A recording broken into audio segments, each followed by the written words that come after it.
Olá, seja bem-vindo. O Brasil já tem registrados 76 casos de varíola do macaco. A doença é transmitida ao homem por animais e tem um período de incubação de 21 dias, segundo a Organização Mundial da Saúde. Sobre o tema, eu converso com a infectologista Mônica Gomes da Silva. Ela é pesquisadora e professora da Universidade Federal do Paraná e fala conosco aqui de Curitiba. Tudo bem, Mônica? Tudo bem. Obrigado pela disponibilidade. Qual a diferença da varíola e da varíola do macaco? Então, apesar das duas doenças trazerem nomes semelhantes, as doenças são causadas por vírus diferentes, né? Então, o vírus que causa a varíola do macaco não é o mesmo vírus que causa a varíola dos seres humanos, que a gente chama só de varíola. São vírus diferentes. Quais são os sintomas da varíola do macaco? Os sintomas, na grande maioria das vezes, são lesões de pele. Então, são os tipos de alterações na pele que aparecem, que são bem característicos, que lembram aqueles da varíola. E além dessas manifestações de pele, o paciente pode apresentar febre, aumento das ínguas do pescoço, do corpo, eventualmente manifestações até mais intensas, como por exemplo pneumonia e falta de ar. É possível confundir esses sintomas com o de alguma outra doença? Sim, é possível.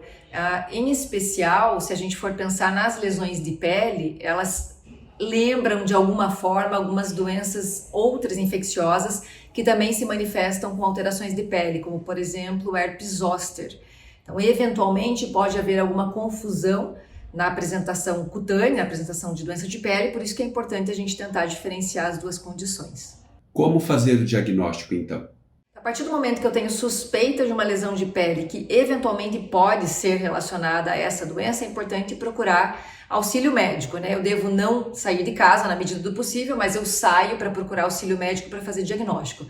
Da mesma forma, se eu tive contato com alguém e essa pessoa me contou que teve a monkeypox, que teve a varíola do macaco, também é importante que eu fique mais isolado, que eu me proteja e que, se surgir sintomas, eu procure o médico para fazer diagnóstico. Então pode haver transmissão de humano para humano? Sim, existe transmissão. A gente sabe que existe transmissão por gotículas respiratórias, então no momento que a gente fala muito de doenças respiratórias, inclusive Covid, a troca de gotículas, quando eu converso com uma pessoa sem máscara a menos de 1,5 m, traz risco de adquirir a varíola do macaco. E também existem outras formas sendo investigadas, o contato próximo e íntimo também aumenta a chance de pegar a doença. A varíola do macaco pode matar? A gente sabe que essa doença pode ser mais grave em aproximadamente 3 a 6% das pessoas. É em todo mundo? Não. Isso parece ter mais risco de acontecer nas pessoas que são muito jovens, então as crianças, os idosos e os pacientes que usam algum medicamento que reduz a imunidade ou que tem câncer, que fazem quimioterapia. Então, apesar da maioria das vezes a doença não ser grave, nessa população especial a gente tem que tomar cuidado. E qual é o tratamento indicado? Por enquanto, existe um único antiviral aprovado para o tratamento dessa doença e ele não é disponível no Brasil.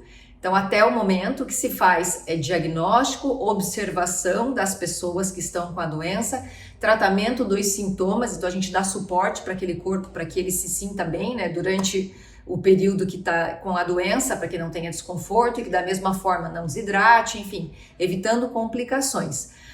E esperamos que no futuro, né, se amplie a investigação de tratamentos para que a gente tenha finalmente medicamentos disponíveis para tratamento específico da doença. O primeiro caso foi registrado no Brasil em 9 de junho. Hoje é dia 4 de julho, menos de um mês depois, já são 76 casos. Isso preocupa? Preocupa bastante, né? A gente teve recentemente o exemplo da Covid-19 e percebemos o quanto é difícil controlar as doenças infecciosas em termos delas se espalharem. Então, nós precisamos ficar atentos, fazer diagnóstico cedo das condições de saúde. Importante essa percepção da população que a partir do momento que eu me sinto doente, eu não devo ir trabalhar, a criança não deve ir para a escola, a gente tem que tentar conter a transmissão das doenças infecciosas, porque ainda que eu pense que eu estou frente a uma doença que para a maioria das pessoas pode não ser grave, eu tenho prejuízos, né? Vai ser grave para algumas pessoas, eventualmente a gente começa a ter muita circulação viral e ver como na Covid mutações desses vírus. Então realmente é hora de aumentar o alerta, divulgar sobre a doença e assim que eu tiver suspeita de ter sintomas, procurar o médico e me isolar. Como e onde procurar ajuda se aparecerem os sintomas? Existem alguns fluxos na cidade, né? Se a gente falar sobre Curitiba, existem alguns fluxos de orientação dos profissionais de saúde caso estejam frente a um caso suspeito da doença. Então eu devo procurar, né, na rede pública pode ser uma unidade de pronto atendimento, na rede privada também.